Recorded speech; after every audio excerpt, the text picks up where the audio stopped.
सबसे पहले इस टाइटल को देखते हैं। करेंसी कंसर्न्स, मुद्रा से संबंधित चिंताएं। भारत के संदर्भ में अगर हम बात करें तो रुपया जो है डॉलर के मुकाबले कमज़ोर पड़ता जा रहा है। इसे कहा गया है करेंसी कंसर्न्स।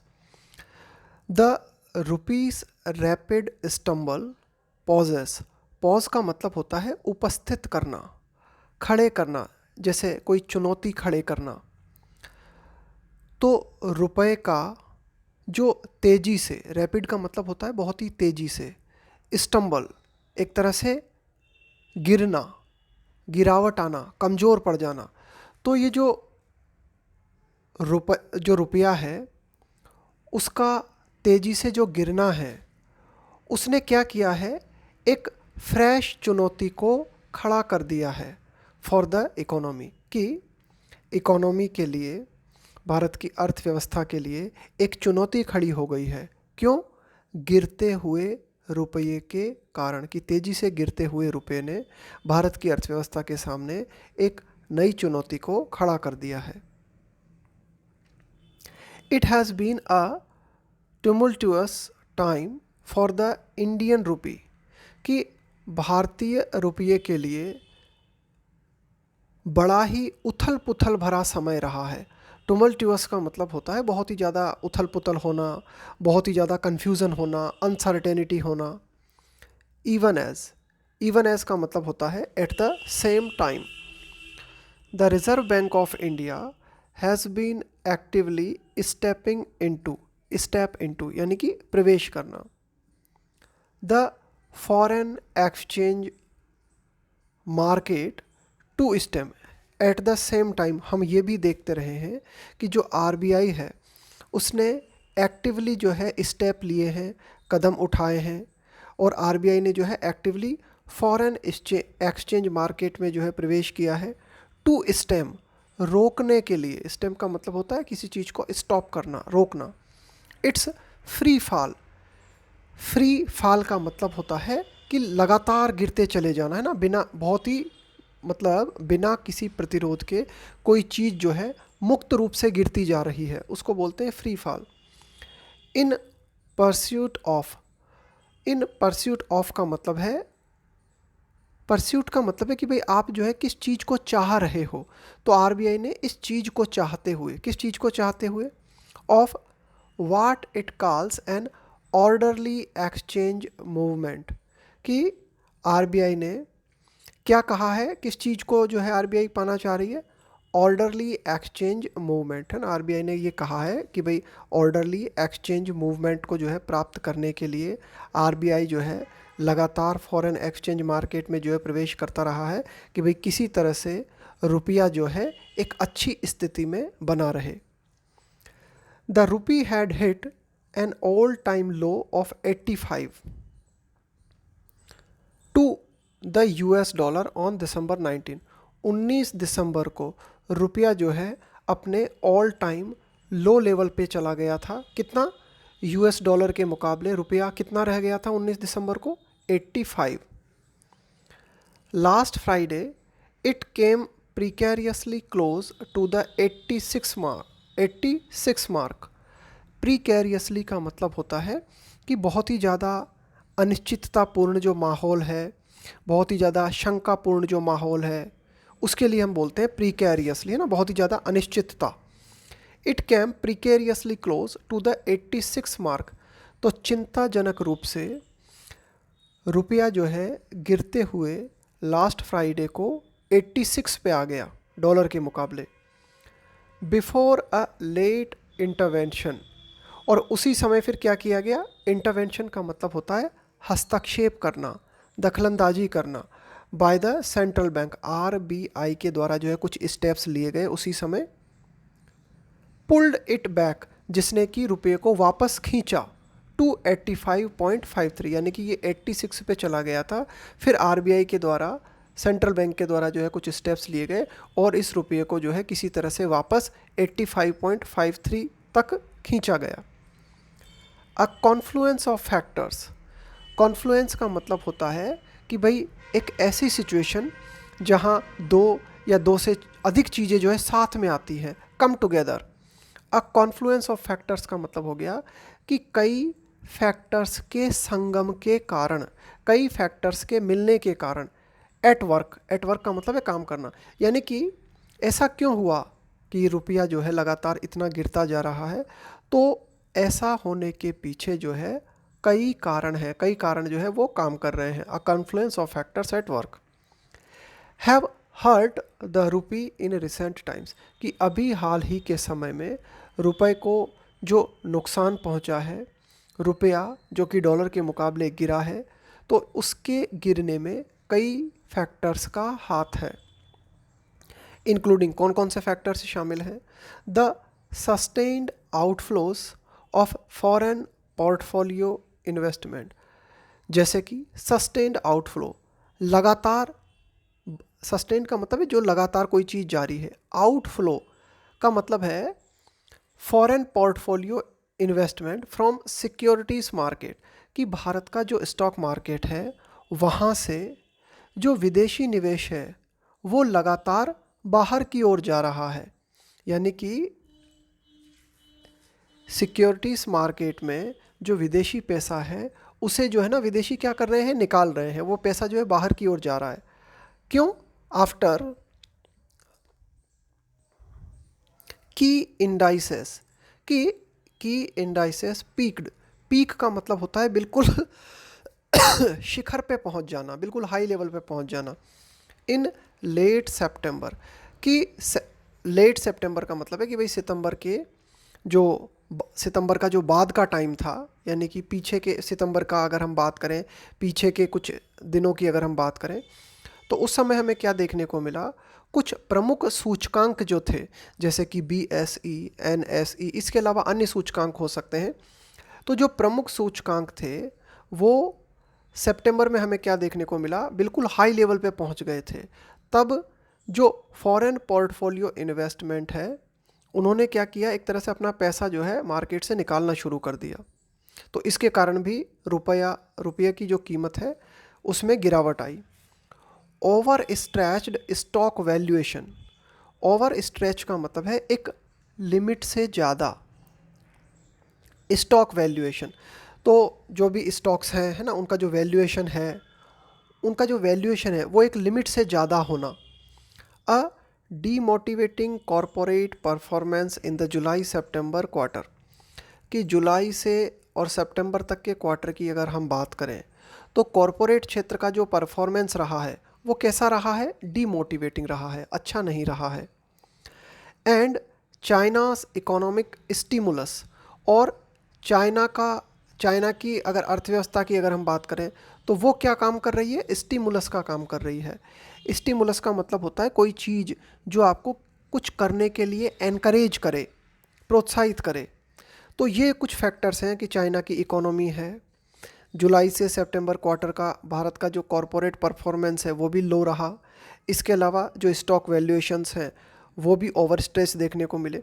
तो इन फैक्टर्स ने क्या किया, नज का मतलब होता है एक तरह से एनकरेज करना किसी चीज़ को बढ़ावा देना।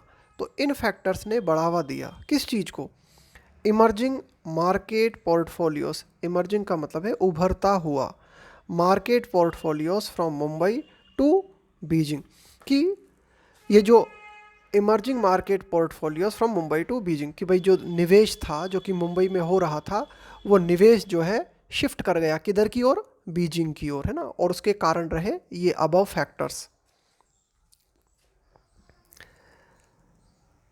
The Donald Trump factor added a fresh headwind with the dollar strengthening since his US presidential electoral victory, कि डोनाल्ड ट्रंप फैक्टर की अगर हम बात करें तो इसने क्या किया, ऐड कर दिया क्या, अ फ्रेश हेडविंड।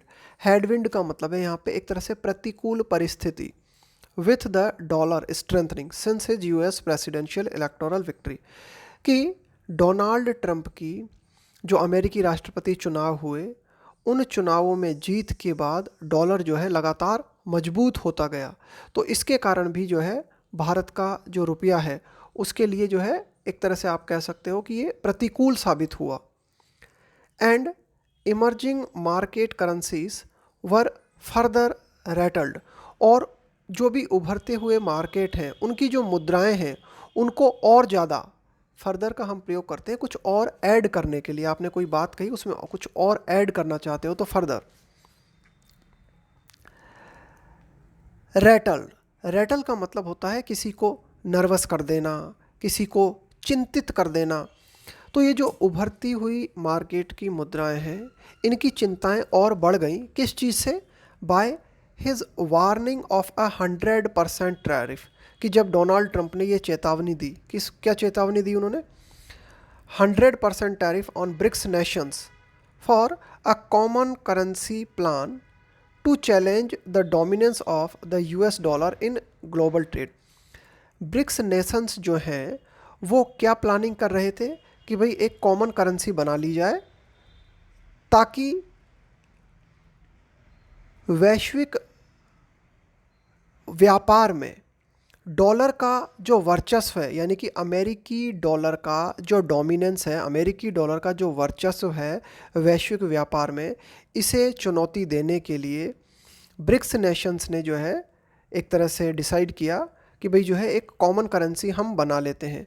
तो जब इस तरह की बातें सामने आई तो डोनाल्ड ट्रंप ने जो है चेतावनी दी, किस बात की? कि भाई ये जो ब्रिक्स नेशंस हैं इन पे 100% टैरिफ जो है लगाया जाएगा। Even before fears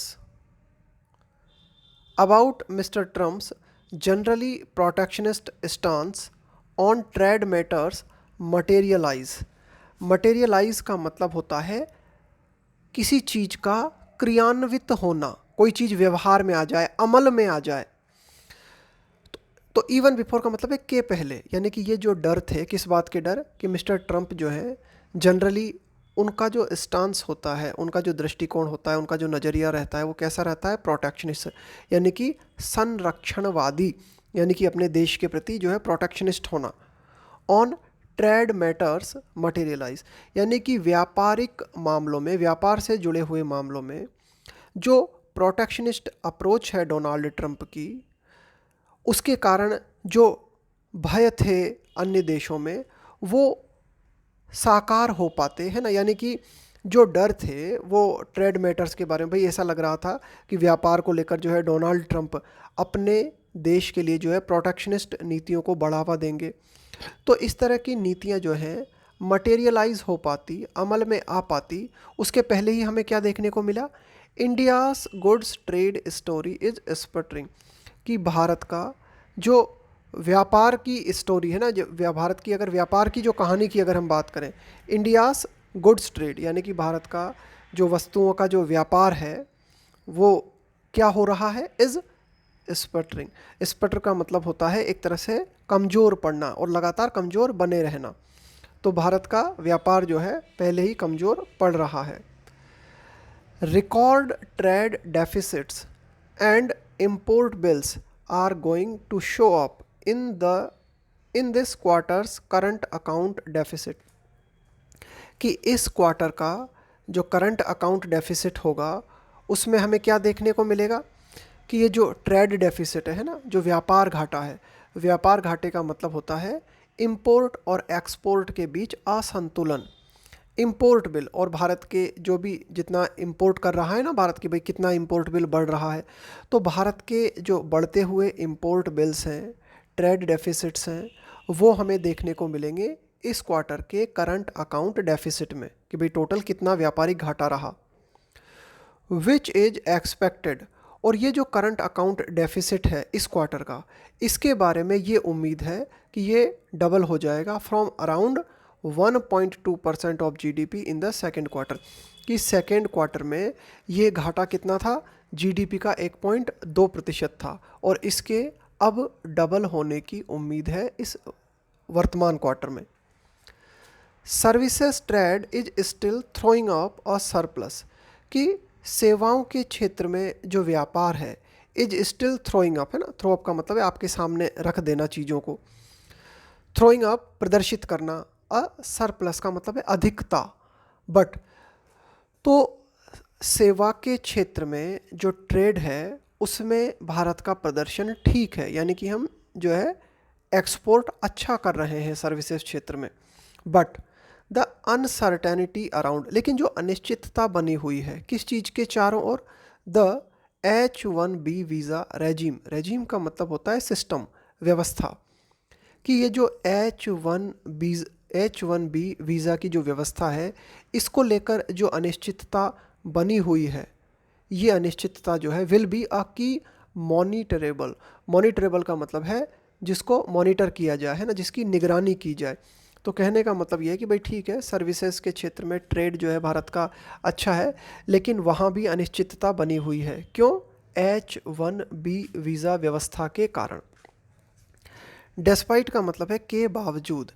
mister Trump's latest soothing comments, यानी कि मिस्टर ट्रम्प ने अभी हाल ही में जो है कुछ कमेंट्स किए और ये कमेंट्स जो है सूदिंग थे, यानी कि राहत देने वाले थे ऑन द सिस्टम, कि वीज़ा सिस्टम को लेकर मिस्टर ट्रम्प ने कुछ कमेंट्स किए और ये कमेंट्स जो है राहत देने वाले थे।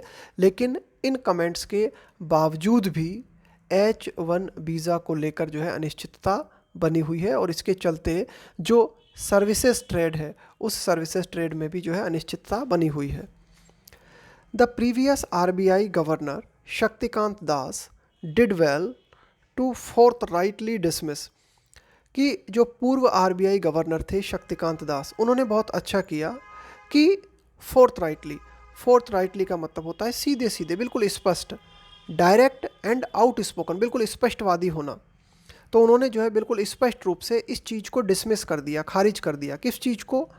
The BRICS currency as just an idea in the air, यानी कि ये जो ब्रिक्स करेंसी प्लान है, यानी कि ब्रिक्स देशों का ये जो प्लान था कि भाई ये कॉमन करेंसी बनाई जाए, तो इस प्लान को जो है शक्तिकांत दास ने जो है एक तरह से खारिज कर दिया। क्या कहते हुए? कि भाई ये जो प्लान है, ये प्लान कैसा है?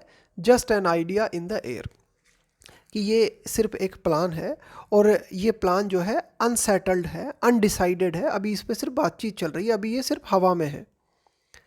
एंड स्ट्रेस, और उन्होंने ये इस बात पे जोर दिया that India has no de dollarisation agenda, कि भारत का किसी तरह का कोई डी डॉलराइजेशन एजेंडा नहीं है ना, कि भाई ऐसा नहीं है कि भारत जो है डी डॉलराइजेशन वाले लोगों के साथ जो है शामिल होने जा रहा है। The government must also issue an unequivocal statements, unequivocal का मतलब होता है बिल्कुल क्लियर कट, बिल्कुल स्पष्ट, कि सरकार को भी ज़रूर जो है जारी करना चाहिए क्या?